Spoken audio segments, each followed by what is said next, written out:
Hey guys, tonight we begin with a little thought experiment. What if you were plucked out of your modern, comfy life and dropped straight into the Wild West? Just boom. 1 minute you're watching Netflix, the next you're standing in the middle of a dusty, lawless town in the 1800s. Do you think you'd survive? Think again, because chances are you wouldn't last more than a couple of hours. Unless you're really good at hiding in a corner, avoiding every possible form of trouble, and never ever leaving the safety of a saloon. Let's just start with the basics. The Wild West was not some romanticized dreamscape filled with heroic cowboys and saloons full of charming, grizzled strangers. No. It was a massive, untamed landscape where people went to die, and sometimes they didn't even realize it until it was too late. So, settle in, dim the lights, get comfy, and let's talk about why you definitely wouldn't survive a single day out there. Imagine it. You're walking into a desert town, and the sun is bearing down on you like it has something to prove. You might think, hey, it's just hot, I can handle this. But here's the thing. You can't. This heat is like a constant suffocating blanket, but not the cozy kind. It's more like being wrapped in a wet towel that you can't escape. Daytime temperatures in the Wild West could easily reach over 100 degrees Fahrenheit, especially in places like Arizona, Nevada, and Texas. And you, in your oh-so-modern clothing, probably made of soft cotton and, let's be real, a slight amount of synthetic fabric, would be sweating like an overcooked steak.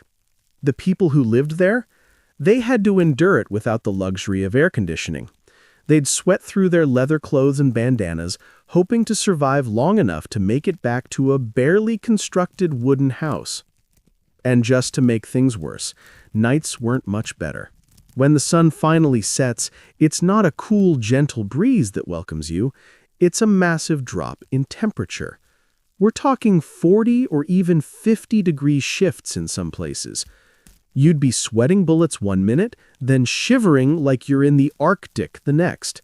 Which brings us to another fun fact: dehydration. Because, believe it or not, there isn't water just lying around waiting for you. No, sir. That means you're walking around, praying to the gods of survival that you find a little creek or well before you turn into a raisin. Speaking of dehydration, let's talk water. If you're imagining a water fountain, or even a nice cool bottle of Aquafina when you're parched, well, you're in for a rude awakening. The Wild West, in all its glory, had very few accessible water sources. Sure, there were a few rivers, but you weren't just waltzing up to them to fill up your flask. Oh, no. Rivers were dangerous, unpredictable, and full of diseases like cholera. Just one little sip of contaminated water and boom, goodbye sunshine. Now think about how much you drink in a single day. Probably several cups of coffee, a bottle or two of water, and maybe a soda or two for fun. In the Wild West? Good luck with that. Water was a luxury. You might have to share it with a dozen other thirsty travelers, and everyone had that one guy who insisted on spitting in it. If you were lucky, you'd find a well. If you weren't, you'd be scrambling for a drop of liquid. And don't even think about buying a bottle at a store. Those barely existed, unless you counted the ones filled with whiskey. All right, so let's say you do find some water. What about food? The Wild West didn't exactly have an abundance of restaurants or gourmet food trucks. You're not going to find a trendy brunch spot where you can grab avocado toast and a latte. No, you'd be eating hardtack. Ever heard of it? Well, imagine a brick. Yeah, that's pretty much it. A dry, stale, hard cracker that was so tough you could break your teeth on it. If you were lucky, it might come with a little bit of jerky. Or, in the best case, a cup of coffee that tasted like someone filtered dirt through a sock. But hey, at least you wouldn't be starving, right? Actually, scratch that. You probably would be. The food situation in the Wild West was dismal at best. Fresh fruits or vegetables? Forget about it. If you saw a piece of corn, you considered it a special treat. Your meals were probably some combination of beans, salt pork, and, if you were lucky, a little bit of wild game that someone else killed. If you were unlucky, you'd end up eating horse. That's right. Horses, beloved by all, ended up on dinner tables more often than you'd like to think about. And unless you're some sort of culinary master, you'd be choking down whatever was put in front of you. Let's take a stroll through the social scene in the Wild West. You might think it'd be full of warm and welcoming pioneers and rugged explorers, but surprise, it wasn't. Everyone was on edge all the time. It wasn't unusual for people to distrust anyone who wasn't from their immediate group. And by group, I mean the people they were planning on robbing next. In fact, you were more likely to run into someone with a deadly weapon than someone willing to offer you a friendly greeting. Now, let's think about you for a second. You've probably spent your life surrounded by modern comforts. The idea of someone walking up to you with a six-shooter just waiting for you to make a wrong move is probably the stuff of nightmares. But in the Wild West, it was just another Tuesday.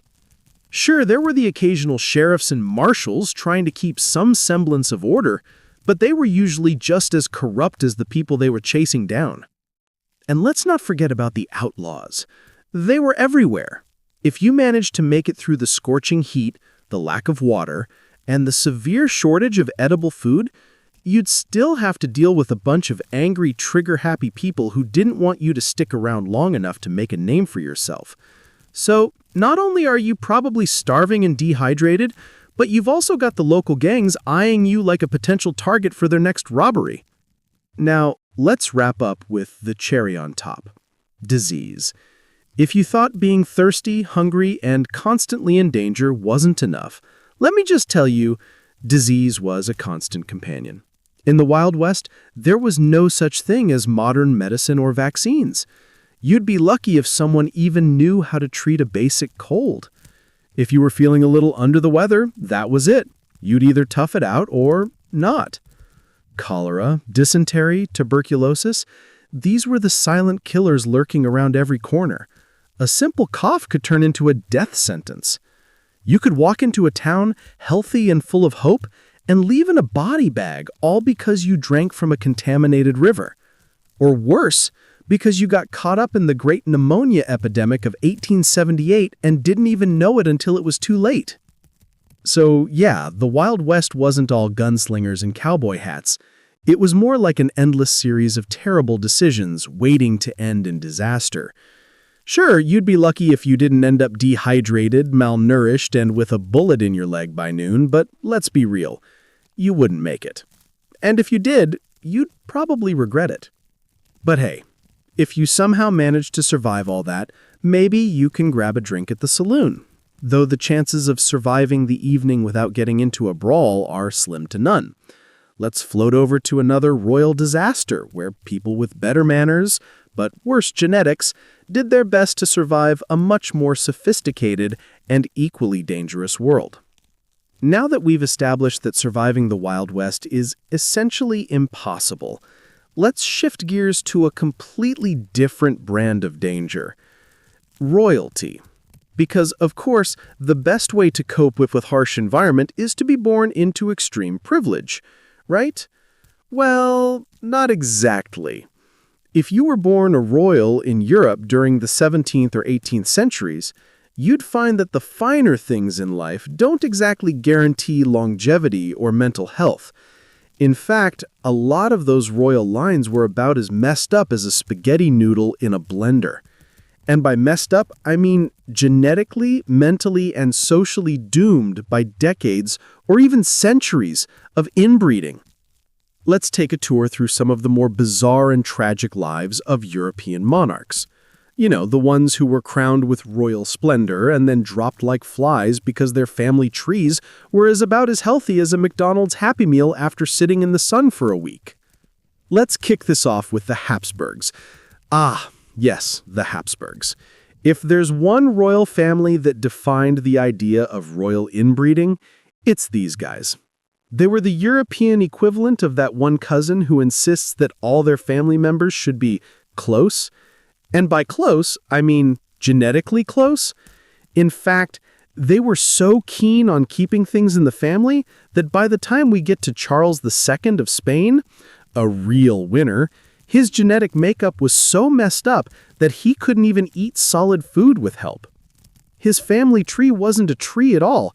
It was more like a tangled mess of vines that just wouldn't quit. Charles II, who came into power in Spain in the late 1600s, was the product of a remarkably small gene pool. His parents were actually first cousins, and his grandparents? Also first cousins. But hey, that's just the tip of the iceberg. Charles II himself was so inbred that he could barely function. He had an enormous jaw that protruded so far out it made him look like a half-baked potato. And let's not forget his cognitive issues. He was mentally and physically disabled, unable to speak until he was 4, and barely able to walk properly by his teen years. Yet, somehow, he was crowned King of Spain. It wasn't exactly a crown jewel moment for the country. Oh, and his reign? Well, it was less about actually ruling and more about surviving. Charles II died at the age of 38. Most likely of malnutrition and exhaustion, but who knows what weird diseases his inbred genetics were tossing around in his body. He left behind no heirs, marking the end of the Spanish Habsburg dynasty. Because of course he did. If there's one thing royal inbreeding can guarantee, it's that your line is definitely going to end early. Now let's take a little detour to Russia, where the Romanovs were living a more glittery, yet equally flawed royal existence. You've probably heard of them in the context of their tragic end, shot to death by Bolshevik revolutionaries in 1918, but let's talk about how their royal troubles started way before the firing squad. The Romanovs, particularly Tsar Nicholas II and his wife, Alexandra, had a few problems that made their rule a little less than ideal. You see, Alexandra was a carrier of hemophilia, a genetic blood disorder that prevents blood from clotting properly. Now, let's take a moment to pause and think about what that means. Royal people, by the way, were rarely known for their robust health, but add a bleeding disorder to the mix and, well, it's almost like you're betting on disaster. Alexandra's son, Tsarevich Alexei, inherited this disorder.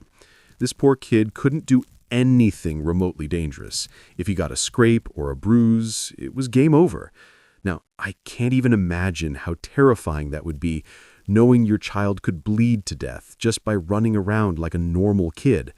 But hey, not all families are perfectly normal, right?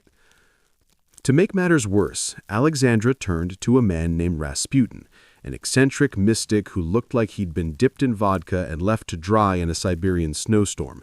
Rasputin somehow convinced Alexandra that he could heal Alexei's hemophilia. How? Well, who knows?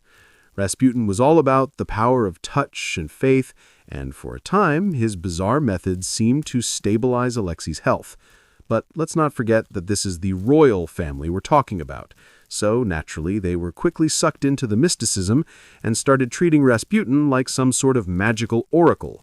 Who cares about science when you have a madman with a long beard, right? The whole Rasputin saga ended in chaos, as most of his stories do, and the Romanovs ended up facing revolution, assassination, and, well, a pretty painful public fall from grace. But to be fair, considering the genetic mess they had going on, a fall from grace was really just a matter of time. Next, we need to talk about the Bourbons, the French royals. You know, the ones who couldn't even make it through the French Revolution without losing their heads, literally.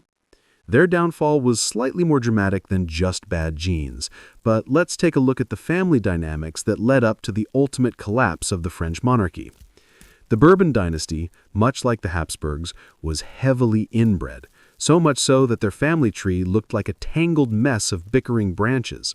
Take King Louis XIV, for instance, the Sun King. While he was doing his thing, building palaces, indulging in endless parties, and surrounding himself with courtiers who absolutely adored him, his family was going through a lot of weird genetic malfunctions. His descendants were plagued with mental illness, reproductive failures, and the occasional odd temper tantrum. Fast forward to Louis XVI, who, let's be honest, was probably more interested in his own collection of locks and keys than in running a country. Louis married Marie Antoinette, an Austrian princess, in an attempt to seal a political alliance. But, of course, royal marriages weren't exactly about love, and soon enough, things weren't going as planned. Louis and Mary were both, unsurprisingly, pretty incompetent in handling the massive national debt France was dealing with at the time. And let's not forget that Louis's inability to consummate the marriage, due to some mysterious issues of youthful hesitation, if you catch my drift, did little to ease tensions in their personal and political lives. Instead of a thriving, prosperous monarchy, Louis XVI and Marie Antoinette would be remembered for their extravagant lifestyle and ill-fated reign. In the end, they were both carted off to the guillotine in 1793, bringing an end to the Bourbon rule in France, because of course they were. So, what have we learned so far? Royalty, especially European royalty, might have had wealth, power, and the finest clothes, but they also had a knack for self-destruction. Whether it was bad genetics, bad decisions, or just a whole lot of bad luck, these royal families were living in a self-made nightmare filled with disease, dysfunction, and one really bad family reunion after another. The moral of the story? Maybe the Wild West wasn't that bad after all. At least they didn't have to deal with Rasputin. But we'll get to more royal disasters next, so don't go anywhere. All right, now that we've had our fill of royal madness and inbreeding, let's take a step back and think about those who were really doomed from the start. Royal children. You know, the ones who were supposed to grow up to be kings, queens, or the occasional emperor, but instead ended up as tragic figures whose lives were cut short before they could even get their first taste of adult responsibility. Now, you might be wondering, why focus on the kids? They didn't really do anything, right? Well, that's kind of the point. These royal children didn't have much of a say in their fates. They were often born into privilege and power, yes, but they were also born into environments that practically guaranteed their early demise. Let's take a look at some of the saddest, sickliest, and most spoiled royal children in medieval and early modern history, and see why they didn't stand a chance. Let's start with Henry VI of England. The guy was supposed to be the king who would rule over England's turbulent political landscape. But as history would have it, he was more likely to be found locked in a tower, barely able to function due to his deteriorating mental health. Born in 1421, Henry was supposed to take over the throne from his father, Henry V, who was a pretty solid ruler by all accounts. But poor little Henry VI had a genetic lottery ticket that handed him a string of unfortunate problems. By the age of 8, he was already facing serious health issues. He was prone to fits of rage and episodes where he just shut down. Doctors at the time had no idea what was wrong with him, but we know now that it was probably something like epilepsy or bipolar disorder, compounded by the pressures of being king and the constant stress of his court's political drama. Imagine being a young boy thrust into the weight of an entire country's expectations and then having your brain refuse to cooperate. It's honestly a miracle he survived as long as he did. As an adult, Henry's mental health took a major dive. In fact, he was known to have some very public breakdowns where he'd become completely unresponsive or erratic. These episodes were so severe that they led to his deposition in 1461, and a few years later, he died under mysterious circumstances. Many believe he was actually murdered, but we'll never know for sure. And yet, in his short, troubled life, Henry VI embodied the tragic fate of many royal children, born to rule but never quite able to fulfill their destiny. Speaking of tragic royal children, let's talk about the famous case of the princes in the Tower, Edward V and his younger brother, Richard, Duke of York. These two poor kids were taken from their parents, the King and Queen of England, and locked up in the Tower of London. They were just 12 and 9 years old, respectively. Their father, King Edward IV, died suddenly, leaving his son Edward V as the heir to the throne. But here's the kicker. Edward IV had a brother, Richard, Duke of Gloucester, later Richard III, who had his own ideas about who should be king. So Richard III conveniently took it upon himself to be the boy's protector, and, well, let's just say his protection didn't end up going so well for the princes. After a brief and mostly irrelevant reign as king, he was only in power for about 2 months, Edward V and his brother were declared illegitimate by Richard III, and they were locked away in the Tower. From there, they were never seen again. The 2 children disappeared without a trace, and theories about what happened to them range from the idea that they were murdered on Richard's orders to the more gruesome theory that they were just left to starve to death in the Tower. Today, we'll never know what truly happened to these 2 unfortunate little princes. But the fact that they were just pawns in a deadly game of royal politics, not even allowed to live long enough to try and take control of their own lives, is both haunting and infuriating. It's almost like their lives never mattered in the first place.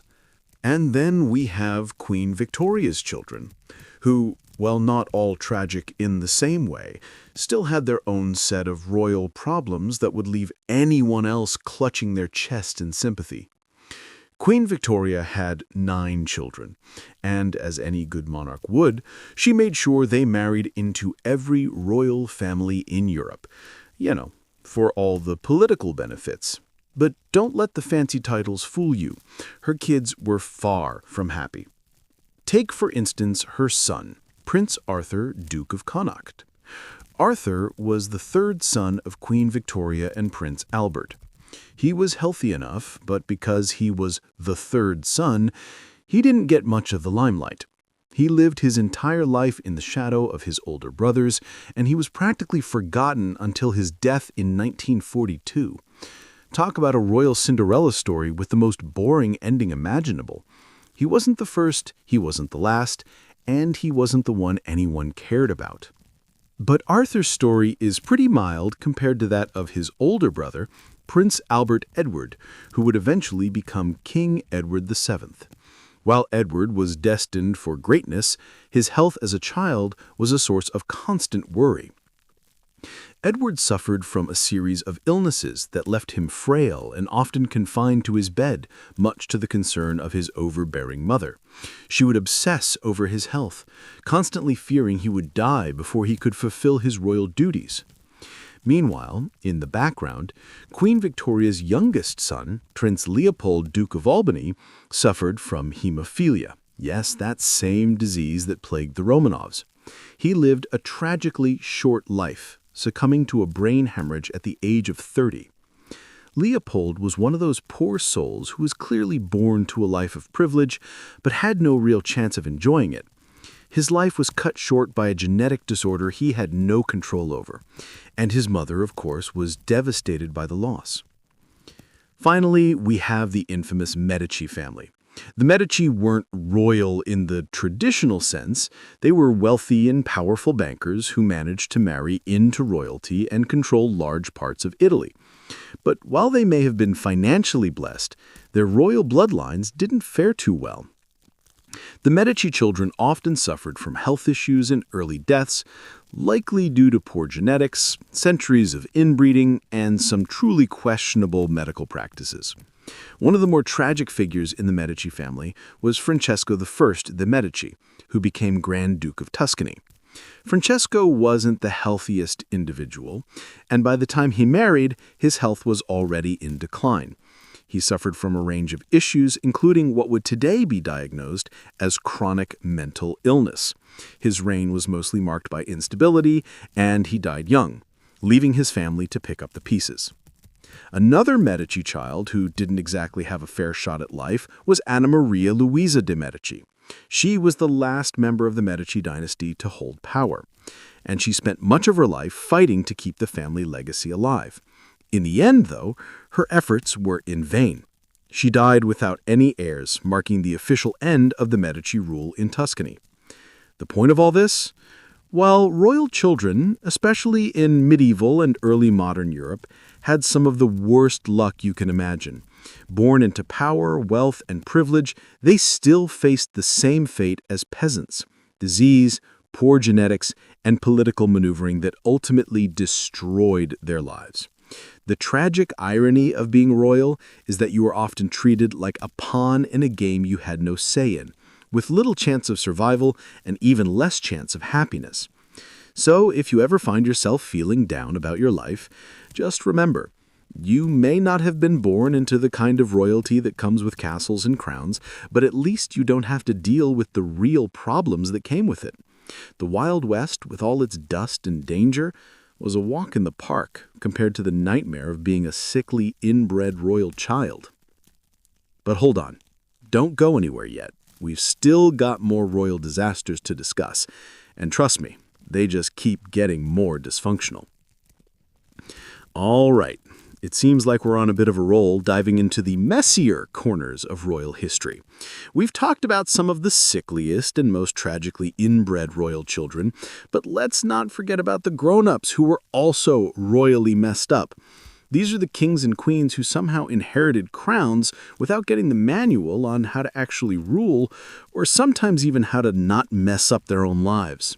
So let's continue this royal disaster tour and dive into the spectacularly clueless kings and queens who made questionable decisions, had personal meltdowns, and generally made sure their reigns were more about chaos than competence.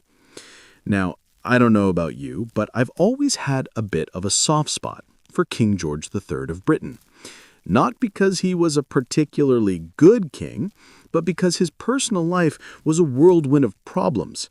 And we're talking problems that were so bad that they're almost comical in hindsight. King George III, for all his royal dignity, suffered from some serious health issues, chief among them being madness. I mean, seriously, this guy was the original Mad King long before it became a popular trope in fiction. In the 1780s, George started exhibiting signs of mental instability. His moods would swing wildly, and he became prone to rages, paranoia, and strange bouts of confusion. This wasn't just the average stress of being a king, mind you. This was full-on psychosis. The cause? Well, modern doctors speculate it might have been a condition called porphyria, a genetic disorder that affects the nervous system and can cause psychiatric symptoms like hallucinations, anxiety, and confusion. The poor guy was essentially being ruled by his illness rather than his crown. But what's even crazier is that his court tried to keep his condition a secret for a really long time. So George III would just randomly disappear from public life for weeks at a time, only for the royal family to send out statements claiming he was just resting or in good health. You know, totally normal royal behavior. This led to serious political instability. There were even multiple times when people debated whether George should be removed from the throne in favor of his son, the future George IV. Eventually, his health deteriorated so much that he could no longer function as king, and he spent the last few years of his life in total seclusion, essentially forgotten by the public. But hey, at least he was remembered for losing the American colonies. Real shiny legacy, right? You knew this one was coming. Marie Antoinette, the Queen of France who became famous for saying, "Let them eat cake." Except she never actually said that. She was born into the Habsburg dynasty. Yes, those Habsburgs. And was married to Louis XVI of France at the age of 14, as part of a political alliance between Austria and France. Now, here's the thing about Marie. She was an Austrian archduchess, which meant she had no idea how to navigate the French court. It was like asking someone who never saw a cheeseburger to suddenly run a fast food restaurant. First off, there's the public image issue. Marie was pretty much the epitome of let-them-eat-cake attitudes. She spent money like it was going out of style. New dresses, expensive jewelry, and a lavish lifestyle that completely alienated her from the people of France, who were struggling with poverty and starvation. And when I say she spent money, I mean she really spent it. The most famous example? Her ridiculous obsession with the Petit Trianon, a little palace built in the grounds of Versailles that was basically a playhouse for Marie and her friends. The extravagance of it all made the public furious. Meanwhile, France was in the middle of a financial crisis, and people were so upset by her perceived apathy that she was given the nickname Madame Deficit. And it gets worse. Marie's failure to handle the financial crisis, paired with the widespread discontent with her extravagant lifestyle, made her a prime target during the French Revolution. By 1793, after a chaotic series of events, the royal family was captured, and Marie and Louis XVI were sentenced to death. Marie Antoinette was executed by guillotine at the age of 37. Of course, the irony here is that she went from being one of the wealthiest, most powerful women in Europe to being remembered as one of the most hated figures in French history, thanks to her inability to read the room, or the country. All right, this next one is a real treat. Meet King Ludwig II of Bavaria, the man who thought it was a good idea to spend literally all his money building fairy tale castles, none of which he would ever live in. King Ludwig's life wasn't exactly tragic in the sense that he was born into bad genetics or didn't have the means to rule, quite the opposite. He was born to one of Europe's wealthiest families, and he was absolutely obsessed with the idea of creating a world of fantasy. A lover of Wagner, the opera composer, and all things medieval, Ludwig thought that ruling a kingdom was boring. Instead, he wanted to live in a world of dreams, but not in a metaphorical sense. He literally wanted to live in a fairy tale. Ludwig's personal obsession with castles, grand, absurd, and fantastical castles, became his royal hobby.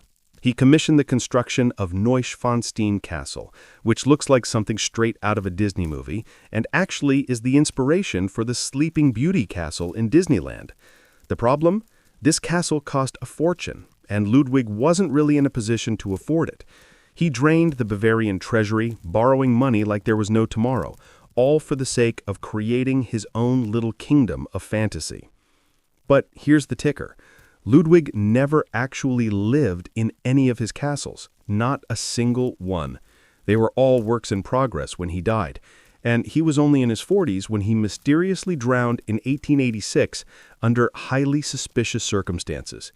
Some say it was suicide, others claim foul play. Either way, Ludwig's personal descent into madness and his abandonment of the real world in favor of castles and operas didn't exactly work out well for him, or for his kingdom. It's almost like he built a world where he could hide from his responsibilities, and eventually, that world came crashing down. Our final royal disaster brings us to King Christian VII of Denmark, who ruled in the late 17th century. Christian wasn't exactly cut out for the job of ruling a country. In fact, he was so mentally unstable that he couldn't even hold down basic royal duties. Christian's mental health issues were likely due to early childhood trauma, compounded by a highly dysfunctional family life. His father, King Frederick V, was distant, and his mother was overly controlling. All that left young Christian with a huge amount of psychological baggage. As a result, Christian was often completely detached from his duties as king. He was known for erratic behavior. Sometimes he'd be completely calm and collected. Other times he'd have violent outbursts and could barely function. His wife, Caroline Matilda, was one of the more tragic victims of his instability. She was locked away and eventually forced into a divorce after Christian's mental health continued to deteriorate. In the end, Christian's reign was essentially run by his ministers. He wasn't even in control of his own country. Christian died at the age of 49, having completely failed as a monarch, leaving Denmark to be ruled by his ministers rather than his own hand. His life was marked by personal failure, royal dysfunction, and a tragic inability to rule. Another royal disaster, another crown left to rot. So, what do we take from all this? Well, royal life definitely had its perks: lavish castles, unimaginable wealth, and an endless parade of silk gowns and gold-plated everything. But it also came with some seriously messed up responsibilities and personal crises. Royalty, as it turns out, wasn't just about being born into a title. It was about inheriting a whole lot of baggage. Whether it was mental illness, poor decisions, or tragic family dynamics, these kings and queens really didn't have it easy. So, next time you're feeling down about your own life, just remember, at least you're not trapped in a palace with all of Europe watching your every move. And with that, let's close the curtain on today's royal disaster tour. Don't worry, we'll pick up again soon, because, let's face it, there's always more royal dysfunction to uncover.